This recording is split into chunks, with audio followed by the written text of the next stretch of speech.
Hello friends, ഇന്നത്തെ എപ്പിസോഡിൽ അവന്തികയുടെ റൂമിലേക്ക് എത്തിയ അർച്ചനയും മീരയെടുത്തിയും അവന്തികയെ ആശ്വസിപ്പിക്കാനായി ശ്രമിച്ചു.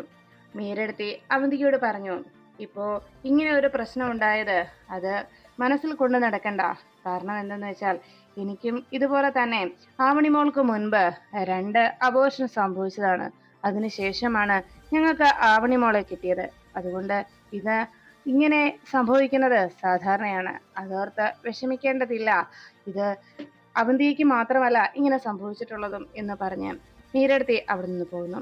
അർച്ചന മാത്രം അവിടെ അനഘയോടൊപ്പം നിൽക്കുമ്പോൾ അവന്തിക പൊട്ടിക്കരഞ്ഞുകൊണ്ട് നന്ദന്റെ നെഞ്ചിലേക്ക് ചേർന്നു.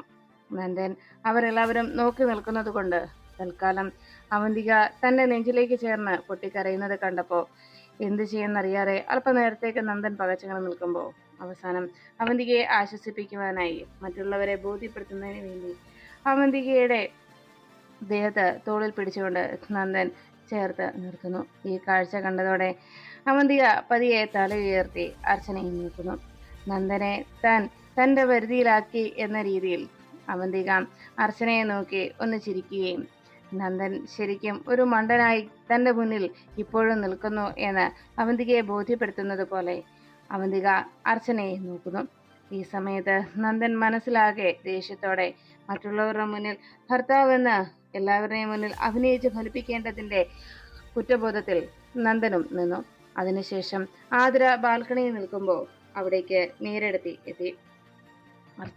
ആതിര എന്തോ ആലോചിച്ച് നിൽക്കുന്നത് കണ്ട് അരികിലേക്ക് എത്തിയ മീരയെടുത്തി പറഞ്ഞു, അതെ, അവന്തിക അവിടെ വന്ന് ആതിര മനഃപൂർവ്വം അവന്തികയെ തള്ളിയിട്ടു എന്ന് പറഞ്ഞ് എല്ലാവരെയും തെറ്റിദ്ധരിപ്പിക്കാനും ആ രീതിയിൽ വളച്ചൊടിക്കാനുമായിരുന്നു ശ്രമിച്ചത്. പക്ഷേ നന്ദേട്ടനും അർച്ചനയും ഒക്കെ അതിന് കൃത്യമായ മറുപടി നൽകിയതുകൊണ്ട് ഇപ്പോ വലിയൊരു നഷ്ടം സംഭവിച്ചതിന്റെ വേദന അനുഭവിച്ച് എല്ലാവരുടെയും മുന്നിൽ അങ്ങനെ അഭിനയിച്ച് തകർക്കുകയാണ്. അത് കണ്ട എല്ലാവരും ആകെ വിഷമത്തിൽ സഹതാപത്തോടെ അവന്തിക്ക് നോക്കുമല്ലോ എന്ന് നേരിടുത്തി പറയുമ്പോൾ ആതിര പറഞ്ഞു, ഇതൊക്കെ അവരുടെ വെറും അടവുകൾ മാത്രമാണ് ഏട്ടത്തി. അല്ലായിരുന്നെങ്കിൽ അവരിങ്ങനെ ഒരു പ്രവൃത്തി എനിക്ക് നേരെ ചെയ്യുമായിരുന്നില്ലല്ലോ. അവര് ചെയ്ത് കൂട്ടി എന്താണെന്ന് ഏട്ടത്തിക്ക് അറിയാമല്ലോ. എന്റെ കുഞ്ഞിനെ ഇല്ലാതാക്കാൻ എന്നെ ഇവിടെ തള്ളിയിട്ട് എന്റെ കുഞ്ഞിനെ ഇല്ലാതാക്കാൻ ശ്രമിച്ചതാണ് ആ സ്ത്രീ. പക്ഷേ ദൈവം അവർക്കാണ് അങ്ങനെ ഒരു തിരിച്ചടി കൊടുത്തത്. അതുകൊണ്ട് തന്നെ ഇനി അവർ ഈ വീട്ടിലുള്ളപ്പോ ഇവിടെ നിൽക്കാൻ എനിക്ക് പേടിയാണ് ഏട്ടത്തി. നമുക്ക് തിരിച്ചു പോയാലോ വൃന്ദാവനത്തിലേക്ക്? അതാ നല്ലത്. എനിക്ക് വൃന്ദാവനത്തിൽ നിൽക്കാനാണ് താല്പര്യം. അവിടെയാകുമ്പോ ഒന്നും പേടിക്കേണ്ടതില്ലല്ലോ.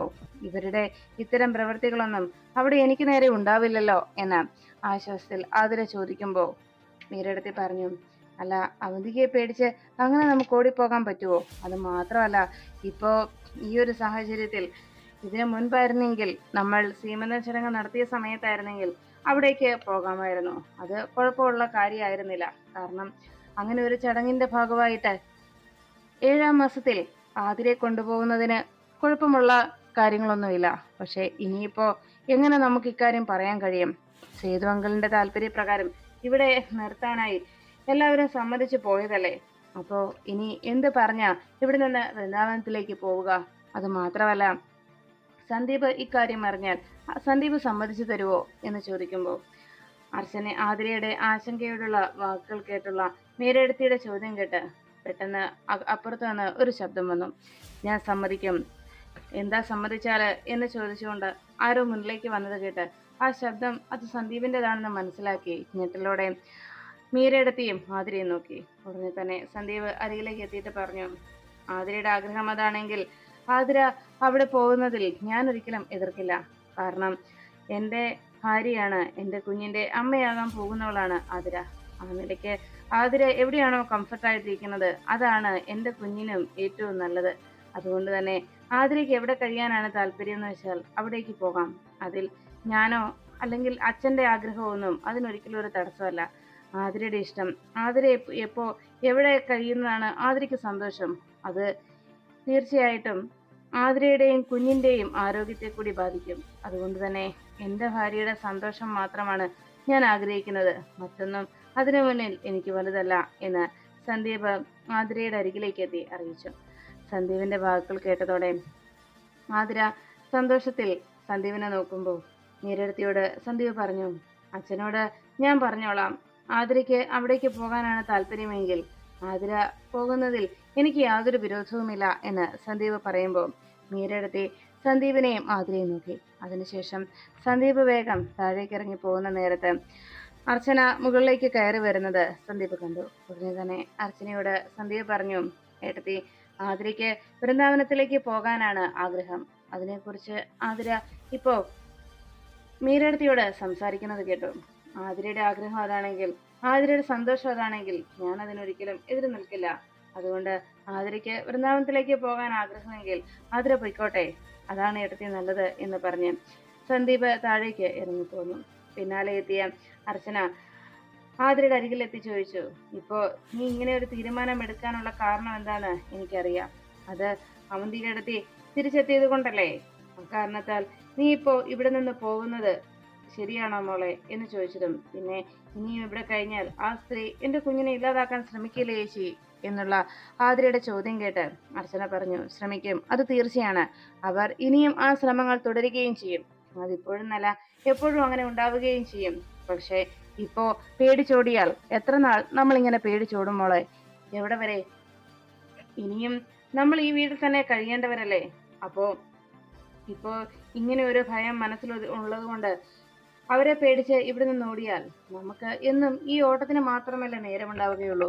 മറിച്ച് അവരോട് പോരാടി ഇവിടെ വെച്ച് തന്നെ, അവരുടെ കൺമുന്നിൽ വെച്ച് തന്നെ, ഈ വീട്ടിൽ വെച്ച് തന്നെ എൻ്റെ ആതിരമോള് പ്രസവിക്കണം. ആ കുഞ്ഞിനെ അവരുടെ മുന്നിൽ നമ്മൾ കൊണ്ടു നടക്കും. അവരെ കാണിക്കണം ആ കുഞ്ഞിനെ. അതാണ് അവരോടുള്ള നമ്മുടെ പ്രതികാരം. അതല്ലേ വേണ്ടത് എന്ന് ആതിരയോട് അർച്ചന ചോദിച്ചു. അത് കേട്ടതും ആതിര ചോദിച്ചു, ചേച്ചി, അപ്പോ അവർ ഇനിയും ഉപദ്രവങ്ങളുമായി വരില്ലേ ചേച്ചി എന്ന് ചോദിച്ചപ്പോ അർച്ചന പറഞ്ഞു, അതിനെയൊക്കെ നമ്മൾ തരണം ചെയ്തേ പറ്റൂ. വലിയൊരു അപകടവും വലിയൊരു ഭയവും തന്നെയാണ് നമ്മുടെ മുന്നിലുള്ളത്. പക്ഷെ എന്ന് വെച്ച് അവരെ ചെയ്തു കൂട്ടുന്നതിനെയൊക്കെ ശരിവെച്ചുകൊണ്ട് അവരെ പേടിച്ച് നമ്മൾ ഓടാൻ തുടങ്ങിയാൽ നമുക്ക് പിന്നെ ജീവിക്കാനുള്ള സമയം കിട്ടിയെന്ന് വരില്ല എന്ന് അർച്ചന ആതിരെ ഉപദേശിച്ചു. അതുകൊണ്ട് നീ ഇപ്പോ എങ്ങോട്ടും പോകുന്നില്ല. ഈ വൃന്ദാവനത്തിലേക്കുമില്ല, മറ്റൊരിടത്തേക്കുമില്ല. ഈ നെല്ലിശ്ശേരിയിൽ തന്നെ ആതിര കുഞ്ഞിന് ജന്മം നൽകും. അതാണ് എന്റെ ഉറച്ച തീരുമാനം എന്ന് അർച്ചന അറിയിച്ചു. ഇനി അവരെന്തെങ്കിലും ചെയ്താൽ അതിനുള്ള പ്രതിവിധി എന്താന്ന് നമുക്ക് ഉടനെ തന്നെ കണ്ടെത്തുകയും ചെയ്യാം എന്ന് പറഞ്ഞ് ആതിരയെ ആശ്വസിപ്പിച്ച് അവിടെ നിന്ന് അർച്ചന പോകുമ്പോൾ മീരയെടുത്തിയെ വളരെ വിഷമത്തോടെ ആതിര നോക്കി. മീരയെടുത്തി ആതിരയുടെ നോട്ടം കണ്ടതും എന്താണ് ആതിരയുടെ നോട്ടത്തിന് പിന്നിൽ നിന്ന് മനസ്സിലാക്കിയ മീരയെടുത്തി സമാധാനത്തോടെ എല്ലാം ശരിയാകുമെന്നുള്ള രീതിയിൽ ആതിരയെ നോക്കി കണ്ണടച്ച് കാട്ടുന്നു. അത് കണ്ട ആശ്വാസത്തിൽ ആതിര അവിടെ നിന്ന് പോകുന്നു. അതിനുശേഷം രാത്രിയിൽ റൂമിൽ കിടന്നുറങ്ങുന്ന അർച്ചനയുടെ മനസ്സിലേക്ക് അന്ന് ഹോസ്പിറ്റലിൽ വെച്ച് കണ്ട ആ കുഞ്ഞ് തൻ്റെ അരികിലേക്ക് ഓടി വന്നതും അമ്മയെന്ന് വിളിച്ചുകൊണ്ട് തൻ്റെ സാരിത്തുമ്പിൽ വന്ന് പിടിച്ച ആ ഒരു നിമിഷം, അതിനുശേഷം മോള് തിരിച്ചു പോകുന്നതുമൊക്കെ അർച്ചനയുടെ മനസ്സിലേക്ക് എത്തുന്നു. അർച്ചന അതോർത്ത് എൻ്റെ മോളെ കൊണ്ടുപോകല്ലേ എന്ന് പറഞ്ഞ് അർച്ചന പൊട്ടിക്കരയുന്നത് കണ്ട് ശശി വേഗം ചാടിയിരുന്നിട്ടു. അർച്ചന അർച്ചന എന്ന് അർച്ചനയെ വിളിച്ചു നോക്കി. അർച്ചന പെട്ടെന്ന് കണ്ണു തുറന്നതും ശശി ചോദിച്ചു, എന്താ പറ്റിയത്, താനെന്താ ഇങ്ങനെ സങ്കടപ്പെടുന്നത് എന്ന് ചോദിച്ചിട്ടും അർച്ചന പറഞ്ഞു, അത് പിന്നെ സച്ചിയേട്ടാ, ഞാനൊരു സ്വപ്നം കണ്ടു, ഞാൻ നമ്മുടെ മോള് എന്നൊക്കെ പറഞ്ഞതും ശശി ചോദിച്ചു, എടൂ, തനിക്ക് എപ്പോഴും ഈ ഒരു ചിന്ത മാത്രം ഉള്ളത് കൊണ്ടാണ് തൻ്റെ സ്വപ്നത്തിൽ പോലും ഇതേ ആഗ്രഹങ്ങൾ അല്ലെങ്കിൽ ഈ ഓർമ്മ വന്നുകൊണ്ടിരിക്കുന്നത്. അതുകൊണ്ട് നമ്മൾ ഒരു തീരുമാനത്തിലെത്തിയതല്ലേ, തൽക്കാലം താൻ അത്തരം ചിന്തകളൊക്കെ ഒന്ന് മാറ്റിവെക്ക്. അപ്പോൾ പിന്നെ ഇതുപോലെയുള്ള പ്രശ്നങ്ങളൊന്നും തന്നെ ഉണ്ടാവില്ല എന്ന് സച്ചി അർച്ചനയെ ഉപദേശിക്കുന്നു. അങ്ങനെ സമാധാനിപ്പിച്ചിട്ട് അർച്ചനയോട് കിടന്നുറങ്ങാനായി സച്ചി പറഞ്ഞു. അങ്ങനെ അർച്ചനയെ ആശ്വസിപ്പിച്ച് അവിടെ വീണ്ടും കിടത്തുന്നു. പിന്നീട് സച്ചി സന്ധ്യ ഡോക്ടറെ കാണുവാനായി എത്തി. ഡോക്ടറുടെ അരികിലേക്ക് നേഴ്സ് വന്ന് പറഞ്ഞു, മേഡത്തെ സച്ചിദാനന്ദൻ എന്ന് പറഞ്ഞ ഒരാൾ കാണാൻ വന്നിരിക്കുന്നു. അത് കേട്ട സന്ധ്യ ചോദിച്ചു, പുറത്ത് വേറെ പേഷ്യൻസ് ഏതെങ്കിലും വെയിറ്റിംഗ് ഉണ്ടോ എന്ന് ചോദിച്ചിട്ടും സന്ധ്യയോട് നേഴ്സ് പറഞ്ഞു, ഇല്ല മാഡം, ഇപ്പോൾ അയാൾ മാത്രമേ ഉള്ളൂ എന്ന് പറഞ്ഞതും എന്നാൽ ശരി, അയാൾ വരാൻ പറ എന്നറിയിച്ചു. ഉടനെ ഡോക്ടർ അനുമതി നൽകിയതോടെ ശശി അകത്തേക്ക് എത്തി. എന്താ ശശി, എന്താ അപ്രതീക്ഷിതമായിട്ടൊരു വിസിറ്റ് എന്ന് ചോദിച്ചപ്പം ശശി പറഞ്ഞു, ഡോക്ടറെ, പ്രത്യേകിച്ച് ഒരു കാര്യമുണ്ട് ഡോക്ടർ. അത് മറ്റൊന്നുമല്ല, ഞാൻ പറഞ്ഞല്ലോ ഞങ്ങൾ ഇപ്പോൾ ഒരു തീരുമാനത്തിൽ എത്തിയിരുന്ന വിവരം. കഴിഞ്ഞ രാത്രിയിൽ ഒരു സംഭവം ഉണ്ടായി. വീട്ടിൽ വെച്ച് ആ ഒരു സംഭവം അത് ഡോക്ടറോട് വന്ന് പറയണമെന്ന് എനിക്ക് തോന്നി. അതുകൊണ്ടാണ് ഞാൻ വന്നത്. ഇന്നലെ രാത്രിയിൽ അവിടെ പകല് അവന്തിയെടുത്തിയെ കൂട്ടിക്കൊണ്ടുവരാനായി പോയ സമയത്ത് ഹോസ്പിറ്റലിൽ വെച്ച് ഒരു പെൺകുട്ടിയെ അർച്ചനയ്ക്ക് അരികിലേക്ക് എത്തി അമ്മയെന്ന് വിളിച്ച് അർച്ചനയെ പിടിച്ചു നിർത്തി. അക്കാര്യം അർച്ചനയുടെ മനസ്സിലുണ്ടായിരുന്നതുകൊണ്ട് രാത്രിയിൽ അർച്ചന ആ കുട്ടിയെ സ്വപ്നം കാണുകയും ചെയ്തു. അങ്ങനെ എൻ്റെ കുഞ്ഞ് എന്ന് പറഞ്ഞ് നിലവിളിച്ച് എഴുന്നേൽക്കുകയാണ് അർച്ചന ചെയ്തത്. അത് കേട്ട ഉടനെ ശശിയോട് സന്ധ്യ ഡോക്ടർ പറഞ്ഞു, അല്ല നിങ്ങളിപ്പോ ഇങ്ങനെ ഒരു ചിന്ത കൊണ്ടു നടക്കുന്നില്ല എന്നതല്ലായിരുന്നോ തീരുമാനം? എന്നിട്ടിപ്പോ എന്താ ശശി ഇങ്ങനെ ഒരു അവസ്ഥ വരാൻ കാരണം? മറ്റേതെങ്കിലും പ്രശ്നം ഉണ്ടായോ എന്ന് ചോദിച്ചപ്പോൾ ശശി പറഞ്ഞു, ഡോക്ടർ മറ്റൊരു കാര്യം കൂടി ഇതിനിടയ്ക്ക് സംഭവിച്ചു. ഡോക്ടറോട് പറഞ്ഞില്ലെന്നേ ഉള്ളൂ എന്ന് പറഞ്ഞതും സന്ധ്യ ഡോക്ടർ ചോദിച്ചു, എന്താ അത്? അപ്പോഴേക്കും സന്ധ്യ ഡോക്ടറോട് വിശദമായി ശശി കാര്യങ്ങൾ അവതരിപ്പിച്ചു. സന്ധ്യ ഡോക്ടറെ കൂടാതെ മറ്റൊരു ഡോക്ടറെ കൂടി അർച്ചനയുടെ നിർബന്ധപ്രകാരം കൺസൾട്ടിങ്ങിനായി പോയതും ആ ഡോക്ടറും അർച്ചനയുടെ ഇപ്പോഴത്തെ അവസ്ഥയെ കണ്ടെത്തിയെന്നും ആ ഡോക്ടറോട് താൻ പറഞ്ഞത് പ്രകാരം ശശിക്കാണ് കുഴപ്പമെന്നും അർച്ചനയ്ക്ക് ഒരു അമ്മയാകാനുള്ള ഭാഗ്യം ഉണ്ടാവുകയില്ല എന്നും ശശിയുടെ കുഴപ്പം കൊണ്ടാണ് അങ്ങനെ വന്നിരിക്കുന്നത് എന്നും അന്ന് അർച്ചനയെ തെറ്റിദ്ധരിപ്പിച്ച വിവരങ്ങളൊക്കെ കൃത്യമായും ഡോക്ടറോട് അന്ന് പറഞ്ഞ് ഡോക്ടറെ കൊണ്ട് അർച്ചനയോട് പറയിപ്പിച്ച കാര്യങ്ങളൊക്കെ ശശി സന്ധ്യ ഡോക്ടർക്ക് മുന്നിൽ അറിയിച്ചു. സന്ധ്യ ഡോക്ടർ അതെല്ലാം കേട്ടതിന് ശേഷം ശശിയോട് പറഞ്ഞു, എന്തൊരു മണ്ടത്തരവാ ശശി കാണിച്ചത്. അങ്ങനെ പറയേണ്ട ആവശ്യമുണ്ടായിരുന്നോ ശശി? അത് വലിയൊരു അബദ്ധമായി പോയല്ലോ എന്ന് സന്ധ്യ ഡോക്ടർ ശശിയെ കുറ്റപ്പെടുത്തി. അത് കേട്ട ഉടനെ ശശി പറഞ്ഞു, പക്ഷേ അർച്ചനയ്ക്ക് അങ്ങനെ ഒരു പ്രശ്നമുണ്ട് എന്ന് എനിക്ക് അർച്ചനയോട് പറയാൻ കഴിയില്ലല്ലോ ഡോക്ടർ. അത് മാത്രമല്ല, ഒരു കുഞ്ഞിനെ മോഹിച്ച് നടക്കുന്ന അർച്ചന വീണ്ടും വീണ്ടും ഇതുപോലെയുള്ള ട്രീറ്റ്മെൻറ്റും മറ്റു കാര്യങ്ങൾക്കുമായിട്ട് നിർബന്ധം കൂട്ടും. അപ്പോൾ പിന്നെ ഇങ്ങനെ ഒരു പ്രശ്നമാണ് പറയുന്നതെങ്കിൽ പിന്നെ അർച്ചനയ്ക്ക് ഒരിക്കലും അങ്ങനെ ഒരു ആഗ്രഹം മുന്നിൽ കൊണ്ടു നടന്ന് വെറുതെ വേദനിക്കണ്ടല്ലോ എന്ന് കരുതിയിട്ടാണ് ഡോക്ടർ എന്ന് ശശി അറിയിച്ചതും. എനിക്ക് ഇപ്പോഴും ഞാൻ ചോദിക്കുന്നത് എൻ്റെ അച്ഛനെ എനിക്ക് തിരിച്ചു കിട്ടാൻ വേണ്ടി, അയാളുടെ സങ്കടം തീരുന്നതിന് വേണ്ടിയാണ് ഡോക്ടർ. പലപ്പോഴും ഡോക്ടർ എനിക്ക് തന്ന പലപ്പോഴും ആ മറുപടി ഡോക്ടർ പറഞ്ഞതുമാണ്. എങ്കിലും ഒരിക്കൽ കൂടി ഒരു വട്ടം കൂടി ഞാൻ ചോദിക്കുകയാണ് ഡോക്ടർ, എൻ്റെ അർച്ചനയ്ക്ക് എന്താ ഡോക്ടർ സംഭവിച്ചത്? എൻ്റെ അർച്ചനയ്ക്ക് എന്താ പ്രശ്നം? ഡോക്ടർ അത് പറഞ്ഞാലും ചിലപ്പോൾ എനിക്ക് മനസ്സിലായെന്ന് വരില്ല. എങ്കിലും എന്താ എൻ്റെ അർച്ചനയുടെ പ്രശ്നം? ഞാൻ അർച്ചനയ്ക്ക് എന്ത് ട്രീറ്റ്മെൻറ്റിന് വേണമെങ്കിലും, എത്ര പണം വേണമെങ്കിലും ചിലവാക്കാം, എവിടെ വേണമെങ്കിലും കൊണ്ടുപോകാം. ട്രീറ്റ്മെൻറ്റ് നടത്തിയാൽ അർച്ചനയുടെ ഈ പ്രശ്നം പരിഹരിക്കാൻ കഴിയില്ല ഡോക്ടർ എന്ന് ശശി ചോദിക്കുമ്പോൾ സന്ധ്യ ഡോക്ടർ പറഞ്ഞു, ചിലപ്പോൾ ശശി പറഞ്ഞതുപോലെ ചില ട്രീറ്റ്മെൻറ്റുകൾ ഉണ്ട് ഇതിനായിട്ട്. പക്ഷേ അത് എത്രത്തോളം ഫലപ്രദമാണ് എന്ന് മാത്രം പറയാനാവില്ല. കാരണം അത്രയും കോംപ്ലിക്കേഷനാണ് ഇപ്പോഴത്തെ അവസ്ഥയിൽ അർച്ചനയ്ക്ക് ആ ട്രീറ്റ്മെൻറ്റ് എടുത്താൽ കൂടി സംഭവിക്കുന്നത്. അതുകൊണ്ട് തന്നെ ശശി പിന്നെ ഇപ്പോൾ ചോദിച്ചത് അർച്ചനയ്ക്ക് എന്താ സംഭവിച്ചതെന്നുള്ളത്. അർച്ചനയ്ക്ക് ഇപ്പോഴല്ല സംഭവിച്ചത്. അർച്ചനയ്ക്ക് ഇങ്ങനെ ഒരു സംഭവം ഉണ്ടായത് അർച്ചന ജന്മന ഒരു കുഞ്ഞിന് ജന്മം നൽകാൻ കഴിയാത്ത, അങ്ങനെ ഒരു ഭാഗ്യമില്ലാത്ത ഒരു പെൺകുട്ടിയായിരുന്നില്ല. അർച്ചന എല്ലാ സ്ത്രീകളെയും പോലെ എല്ലാ രീതിയിലും ഒരു കുഞ്ഞിൻ്റെ അമ്മയാകാനുള്ള കഴിവുള്ളവളായിരുന്നു. എന്നാൽ അർച്ചന പോലും ഓർക്കാൻ ഇഷ്ടപ്പെടാത്ത, അർച്ചനയ്ക്ക് പോലും ഒട്ടും താല്പര്യമില്ലാത്ത ഒരു സംഭവം അർച്ചനയുടെ ജീവിതത്തിലുണ്ടായി, ഒരു അപകടം. ആ അപകടത്തിൽ നിന്ന് അർച്ചന ദിവസങ്ങളോളം ബോധമറ്റ് കിടക്കുകയും ചെയ്തു. എന്നാൽ ആ അപകടത്തിന് ശേഷം അന്ന് ആർക്കും ആളപായം ഒന്നും തന്നെ ഉണ്ടായില്ല. എന്നാൽ ആ അപകടത്തിൽ അർച്ചനയ്ക്ക് നഷ്ടമായത് ഒരമ്മയാകുവാനുള്ള ആ ഒരു കഴിവായിരുന്നു. അതാണ് അർച്ചനയിൽ ഇല്ലാതായിപ്പോയത്. അന്നത്തെ ആ അപകടം അർച്ചനയെ ആ ഒരു അവസ്ഥയിലേക്കാക്കി. അന്ന് ബോധം തെളിഞ്ഞ് പുതിയ ജീവിതത്തിലേക്ക് കടന്നു വന്ന അർച്ചന മാത്രം ആ സത്യം അറിഞ്ഞിരുന്നില്ല. എന്നാൽ ഇതെല്ലാം അറിയാവുന്നവരായിരുന്നു അർച്ചനയുടെ അച്ഛനും അമ്മയും. അവർക്ക് ഈ സത്യങ്ങൾ അറിയാമായിരുന്നു. ഈ വിവാഹബന്ധം ഇങ്ങനെ തുടങ്ങിയപ്പോൾ, വിവാഹത്തെക്കുറിച്ച് ആലോചിച്ച് തുടങ്ങിയപ്പോൾ അവർ ഈ കാര്യങ്ങളൊക്കെ ശശിയോട് പറയാനും തയ്യാറായിരുന്നു. അന്ന് ഹോസ്പിറ്റലിൽ നിന്ന് പോകുന്നതിന് മുൻപ് അവരെന്നോട് പറഞ്ഞിരുന്നു, അർച്ചന ഒരു കാലത്തും ഈ സത്യം അറിയാനിടയാകരുതെന്ന്. അവരുടെ ആഗ്രഹത്തിന് പ്രകാരമായിരുന്നു ഈ സത്യം അർച്ചനയിൽ നിന്ന് മറച്ചു വെച്ചത്. എന്നാൽ നിങ്ങളുടെ വിവാഹാലോചന വന്നപ്പോൾ സത്യങ്ങളൊക്കെ ശശിയോട് തുറന്നു പറയണമെന്ന് അവർ ഒത്തിരി ആഗ്രഹിച്ചതായിരുന്നു.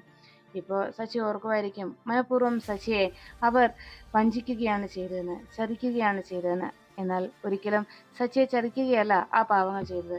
ഞാൻ ഇക്കാര്യങ്ങൾ ശശിയോട് പറഞ്ഞതായിട്ട് പോലും ഒരിക്കലും ശശി അവരോട് പറയുകയോ അങ്ങനെ ഭാവിക്കുകയോ ചെയ്യരുത്. അങ്ങനെ അറിഞ്ഞാൽ ആ പാവങ്ങൾ തകർന്നു പോകും. മറ്റുള്ളവരെ ഒരു രീതിയിലും വഞ്ചിക്കാനോ ചതിക്കാനോ അറിയാത്ത നിഷ്കളങ്കരായിട്ടുള്ളവരാണ് കമലേടത്തിയും ദയാനന്ദ മാഷും. അതുകൊണ്ട് തന്നെ അവരൊരിക്കലും ഒരു തെറ്റും ആരോടും ചെയ്യുകയുമില്ല. അന്ന് ഈ വിവാഹാലോചനയുമായി വന്നപ്പോൾ ഈ സത്യം അറിയാവുന്ന മറ്റൊരാൾ കൂടി ഉണ്ടായിരുന്നു, സച്ചിയുടെ ഏട്ടത്തി അവന്തിക. അവന്തികയോട് എല്ലാ സത്യങ്ങളും അവർ തുറഞ്ഞു പറഞ്ഞതായിരുന്നു. അർച്ചനയ്ക്ക് ഒരു അമ്മയാകാനാവില്ല എന്നുള്ള സത്യം അവന്തികയെ നേരത്തെ തന്നെ അവർ അറിയിച്ചിരുന്നു. അവർ ഇക്കാര്യം സച്ചിയോട് പറഞ്ഞോളാമെന്നായിരുന്നു ആ പാവങ്ങളെ വിശ്വസിപ്പിച്ചത്. അവന്തിക അങ്ങനെ ഒരു വിശ്വാസം അവരിലുണ്ടാക്കി.